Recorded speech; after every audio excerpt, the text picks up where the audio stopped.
क्या collegium system अपनी अंतिम सांसें गिन रहा है? लग तो यही रहा है, लेकिन इसके लिए सबसे ज्यादा मैं धन्यवाद करूंगा बहुजनों के सबसे ताकतवर, देश के सबसे तेज तरार और दुनिया के सबसे बेहतरीन पत्रकारों में से एक दिलीप मंडल की। दिलीप मंडल लगातार पिछले एक दशक से कॉलेजियम सिस्टम के खिलाफ कैंपेन चला रहे हैं। 1993 से कॉलेजियम सिस्टम लागू है, लेकिन सोचिए, मैं बार बार कहता हूं कि इस देश में जिस दिन बहुजन समाज के लोग, SC ST OBC माइनॉरिटी और किसान जातियों के लोग, कई जगह किसान जो हैं, जैसे जो जाट हैं, जो गुर्जर हैं, जो पटेल हैं, जो मराठा हैं, वो कैटेगरी में नहीं है, वो जनरल में है। यहां तक कि ठाकुर समाज के लोग भी, सोचिए सुप्रीम कोर्ट में उनका भी दायरा कम है, क्योंकि ठाकुरों में न्याय करने की प्रवृत्ति होती है, मेंटालिटी होती है। जैसे अर्जुन सिंह, जैसे BP सिंह, जैसे महाराणा प्रताप, वो झुके नहीं।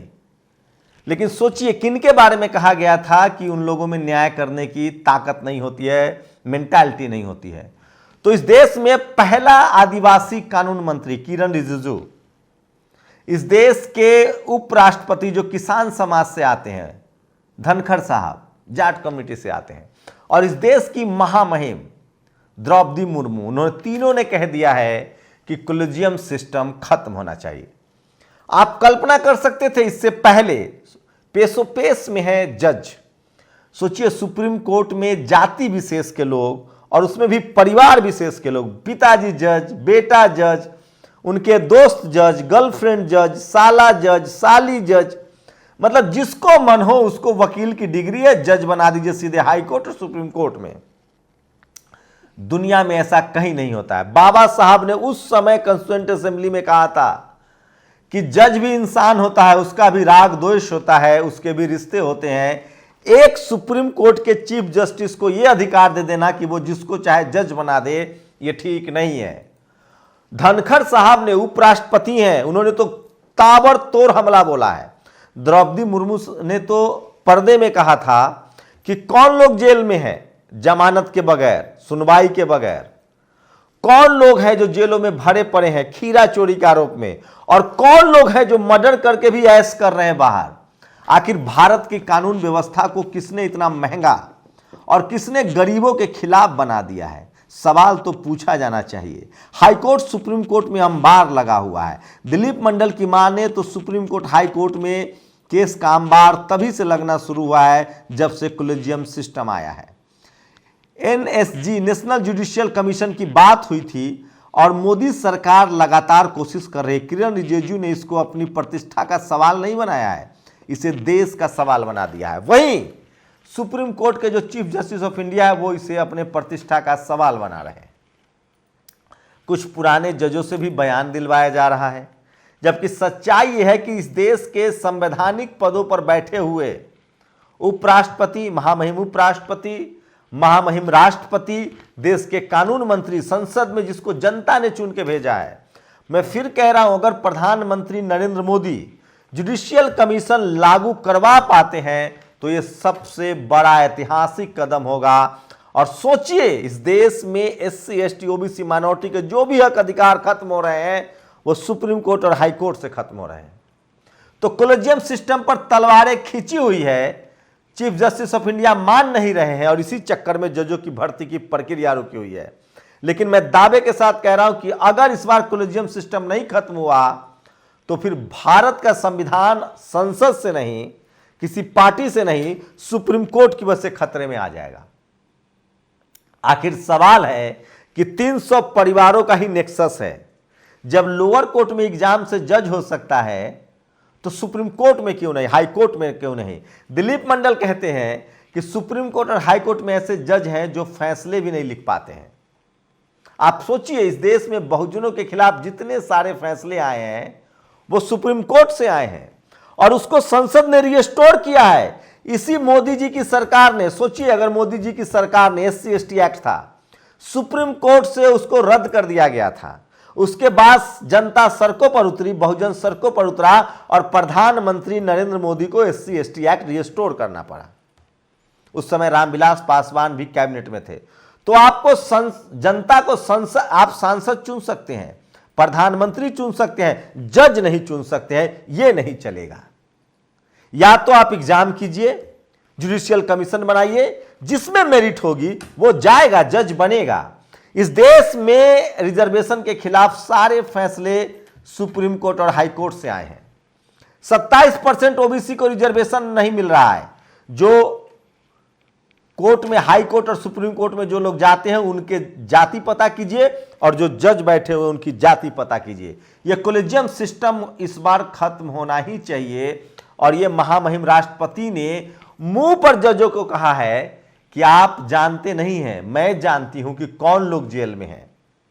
सवाल है कि जज भर्ती कैसे होता है। इक्का दुक्का लोग, सोचिए ट्राइबल एकमात्र जज हुए हैं सुप्रीम कोर्ट में। एससी एसटी ओबीसी को मिला के 3 से 4 जज हैं सुप्रीम कोर्ट में। हाई कोर्ट में भी इसी तरह के हालात हैं। इक्का दुक्का जज प्रतीक दिखते। अभी पटना हाई कोर्ट के एक जज ने कहा कि यहां भी आ गया बुलडोजर, यहां भी आ गया बुलडोजर, क्या कानून खत्म हो गया? सोचिए, आप कल्पना कीजिए, असम में बुलडोजर चल रहा है, राजस्थान में, मध्य प्रदेश में बुलडोजर चल रहा है, यूपी में बुलडोजर चल रहा है। लेकिन अगर एससी एसटी ओबीसी माइनॉरिटी के जज होते तो जरूर बोलते। मैं फिर कह रहा हूं, इस देश में जुडिशियल सिस्टम का बहुत सम्मान है, इस देश में जजों का बहुत सम्मान है, और इस देश में डेमोक्रेसी में जज भी एक बड़ी भूमिका में है। और उसकी जो जजों की जो भर्ती की प्रक्रिया है वो ट्रांसपेरेंट होनी चाहिए। वो परीक्षा से हो, एग्जाम से हो, मेरिट के आधार पे हो, ताकि सबको मौका मिले। आपको बता दूं, कॉलेजियम सिस्टम का मतलब है हाई कोर्ट और सुप्रीम कोर्ट के जज जो हैं वो सुप्रीम कोर्ट के चीफ जस्टिस ऑफ इंडिया और उनकी एक टीम तय करती है। उनको जिसको मन हो उसको तय कर दे। दिलीप मंडल की माने तो एक सुप्रीम कोर्ट के जो जज थे उनके साला साहब कह रहे थे कि हमको जज बनवा दीजिए। मार्केट में बात फैल गई, लोगों ने कहा कि बहुत जगहसाई हो जाएगी, उनके साला जज बनते बनते रह गए। कुछ लोग तो कह रहे हैं कि गर्लफ्रेंड को जज बनाया जा रहा है, कुछ लोग कह रहे हैं कि रिश्तेदारों को जज बनाया जा रहा है। सोचिए, अभिषेक मनु सिंघवी जब कानून मंत्री थे तो एक वकील की तस्वीरें जारी हुई थी, उसके बाद उस पर रोक लग गई थी। प्यार में जज बनाए जा रहे थे, प्रेम के किस्सों में जज बनाए जा रहे थे। मैं इसीलिए कह रहा हूं कि हम लोग सरकार के साथ हैं, किरण रिजिजू के साथ हैं, और कॉलेजियम सिस्टम खत्म होना चाहिए। अब तो उपराष्ट्रपति, महामहिम उपराष्ट्रपति धनखड़ साहब ने कह दिया है कि यह संविधान की हत्या है। लोकतंत्र में, भारत में संविधान सर्वोपरि है और संविधान सारा हक अधिकार संसद को देता है। बहुजन समाज के लिहाज से इस देश में सबसे ज्यादा हक अधिकार अगर किसी का छीना गया है तो वो बहुजनों का, और वो सारे हक अधिकार छीने जाते हैं सुप्रीम कोर्ट से, खासकर रिजर्वेशन का। हाई कोर्ट चले जाओ, सुप्रीम कोर्ट चले जाओ, मामले को लटका दो। वही इकोनॉमिक वीकर सेक्शन पर तुरंत फैसला। लाखों केस, हजारों केस पेंडिंग पड़े हैं।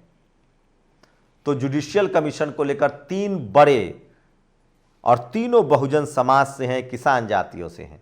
मैं इसीलिए कह रहा हूं कि इस देश में न ठाकुर, न कायस्थ, न वैश्य, न एससी, न एसटी, न ओबीसी, न किसान जातियां, न जाट, न गुर्जर, न पटेल, न मराठा, न कुर्मी, न कोयरी, न यादव, न कुशवाहा, न महतो, ये सब जज ही नहीं है।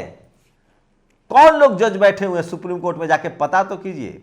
इस देश के हाई कोर्ट में कौन लोग जज बने बैठे हुए, पता तो कीजिए।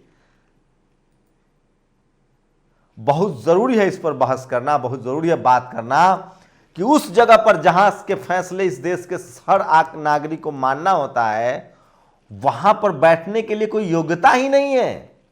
जिसको कॉलेजियम मतलब जज साहब ने चाहा उसको जज बना दिया, ये नहीं चलेगा। और ये राष्ट्रपति, उपराष्ट्रपति धनखड़ साहब ने कहा है, महामहिम राज्यपाल द्रौपदी मुर्मू ने कहा है, और किरण रिजिजू रोज कह रहे हैं कि कॉलेजियम सिस्टम अब नहीं चलेगा। आप लोग की क्या प्रतिक्रिया है? क्या सुप्रीम कोर्ट और हाई कोर्ट में जजों की नियुक्ति के लिए कमीशन नहीं होना चाहिए, एग्जाम नहीं होना चाहिए?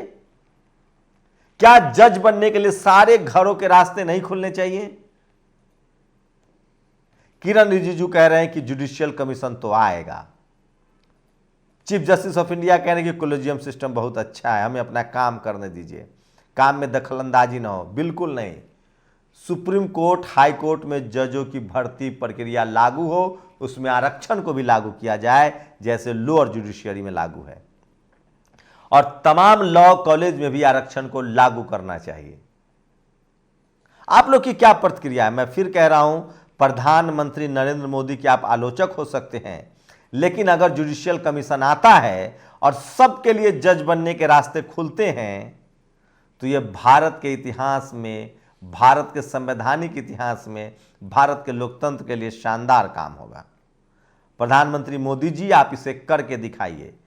किरण रिजिजू जी, इसे आप करके दिखाइए, क्योंकि राष्ट्रपति महामहिम द्रौपदी मुर्मू, उपराष्ट्रपति महामहिम धनखड़ साहब ने भी इसकी बात को माना है।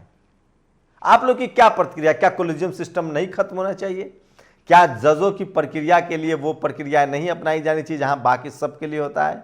आखिर ये कैसे चलेगा कि जो जज चाहे उसको जज बना दे? और वैसे भी उस कुर्सी पर बाबा साहब इसके खिलाफ थे कि आखिर एक व्यक्ति को कैसे अधिकार दिया जा सकता है कि वो जिंदगी और मौत का फैसला करे, और वो भी उसकी कोई अकाउंटेबिलिटी ना हो। सुप्रीम कोर्ट, हाई कोर्ट में जज की भर्ती के लिए कोई एग्ज़ाम नहीं है, एक कोलिजियम सिस्टम है, और जो चाहे, जो कोलिजियम चाहे उसको जज बना सकता है। पूरे देश में जंग छिड़ी हुई है। किरण रिजिजू आदिवासी समाज से हैं, वो साफ साफ कह रहे हैं। धनखड़ साहब जाट समाज से हैं, महामहिम ट्राइबल समाज से हैं, जिनकी भागीदारी है ही नहीं जुडिशियरी में। आप लोग की क्या प्रतिक्रिया? अपनी प्रतिक्रिया जरूर दीजिए। शुक्रिया। नेशनल दस्तक की आपसे गुजारिश है कि अगर इसको बचाना चाहते हैं तो नेशनल दस्तक को सब्सक्राइब करने के लिए रेड कलर के सब्सक्राइब बटन को दबाएं, फिर बेल आइकन की घंटी दबाएं। नेशनल दस्तक को बचाने के लिए बहुत जरूरी है कि हर खबर को शेयर करें, लाइक करें, कमेंट जरूर करें।